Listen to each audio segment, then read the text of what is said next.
આ દેશની જનેતા સંતને જન્મ આપે, દાતારને જન્મ આપે અને સુરવીરને પણ જન્મ આપે. હાલરડામાં માં એમ કહેતી હતી, હાલરડામાં એમ કહેતી હતી કે બેટા તારાથી આ કરાય આ ન કરાય. તેથી હાલરડામાં માએ સંસ્કાર આપ્યા, દીકરાએ જાળવી રાખ્યા. નહીતર આપણા ડાયરામાં તો બહુ વાંધો નથી. અત્યારે માની જે હાલત થાય છે મા બાપની, એની બે કડી મને બહુ ગમે છે.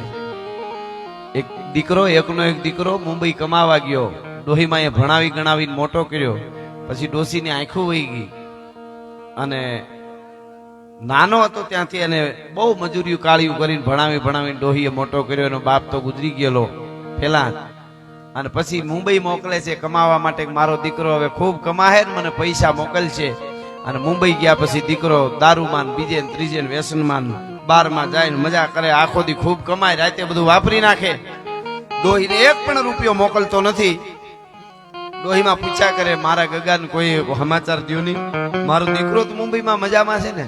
ડોહી ક્યારેક ક્યારેક એમને ભૂખે રાતે ક્યારેક હોઈ જાય, ક્યારેક બપોરે ખાવાનું ન મળે. પણ રટણ કોનું ચાલુ છે? દીકરાનો. મારા દીકરાને ખાવા મળતું હોય છે ને. બે જ કડી સાંભળજો. એમાં કોકે આવીને વાવડ દીધા કે તમારો દીકરો મુંબઈમાં મોજ કરે છે માડી. શું કીધું સાંભળજો આ ગીતમાં કે ભાણાના ભાણીએ, ભાણાના ભાણીએ એમ કીધું કીગુ રોજ મને ભેળો થાય રે, તમારો દીકરો રોજ મને ભેળો થાય. શું કરે છે? દિવસ આખો જાય, દિવસ આખો જાય, ઈ દાળિયું ખેંચવા રાતે હોટલમાં ખાય, પાણી જેમ પૈસા વેડે, તમારો દીકરો નત નવા લુગડા પહેરે. બાપુ આટલી વાત માએ સાંભળી, પોતાનું દુઃખ ભૂલી ગયા. અરે મારા દીકરાને કહેશું એમ ન વાપરાય, જે આવી ન ખવાય, શરીરનું ધ્યાન રાખાય. શું કે છે માં? એટલું મારા દીકરાને કહી દેજો ભેળો થાય તો. આંધળીમાંનો કાગળ શું કે છે?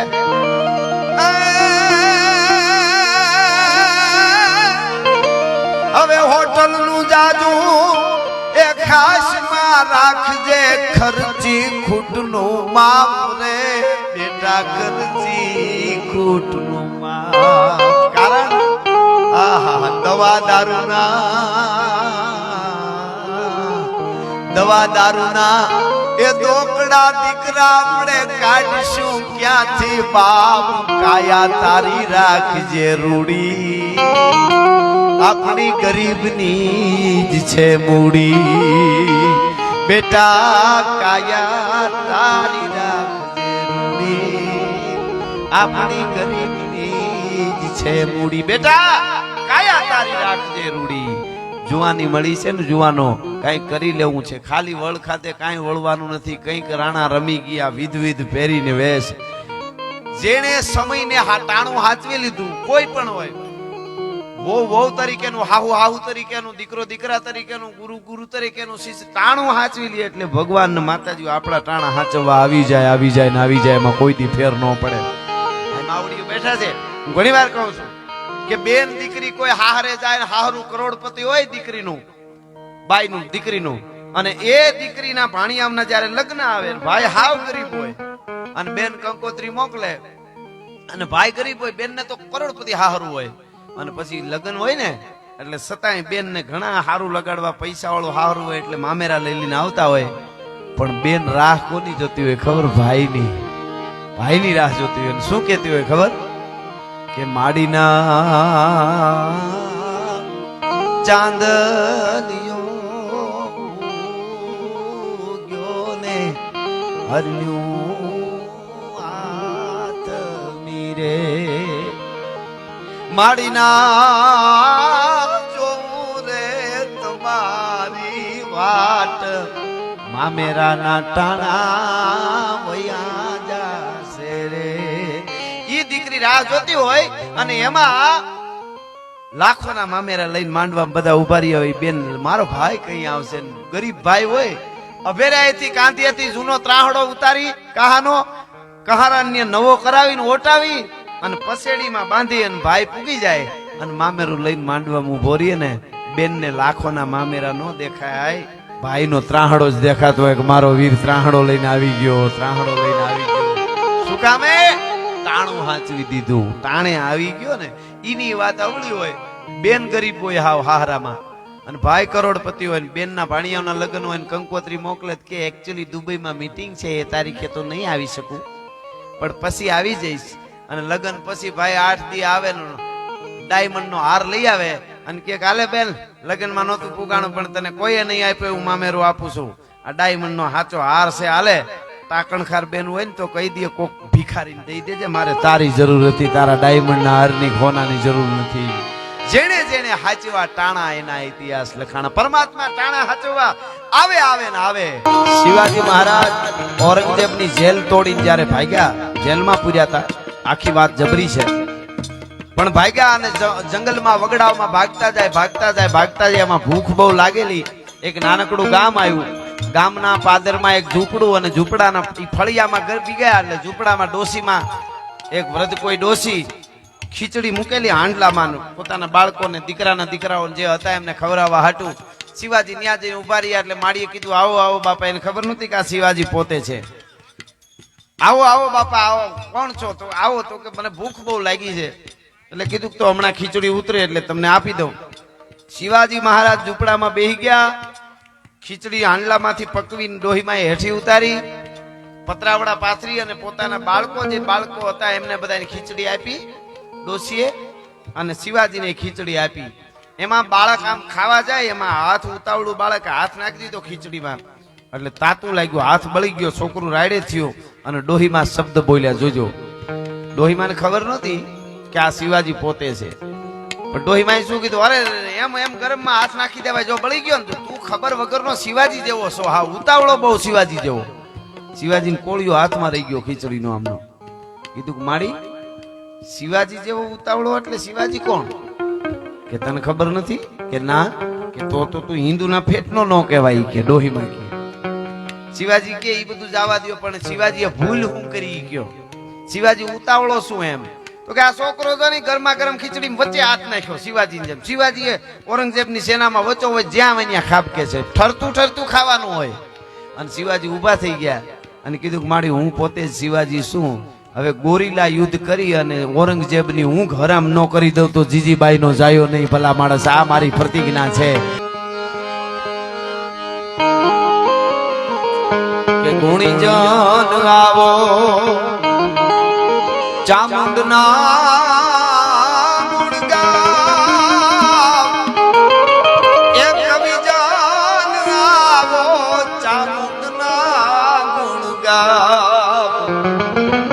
આજ વખાણો જગદંબા મારી હાથને ઓરા, વખાણો ચામુંડા મારી હાથને ઓરા.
અમાણો પ્રાણ આધાર માં તું અંતરની છો ઉદાર. માતાઓ બહેનો અહીંયા બેઠા છે, એમને ખબર હોય નાનું બાળક ફળિયામાં રમતું હોય, સોમાહાનો વખત હોય અને માં ઓચિંતાની વીજળી કડાકા ભડાકા થાય ને બાળક રાડ નાખીને ભાગે અને બી જાય, ત્યારે માં ચૂંદડી ઓઢાડી દે બાળક ઉપર ને એમ કે લે તારી માંથી વીજળી હવે નહીં પડે હો.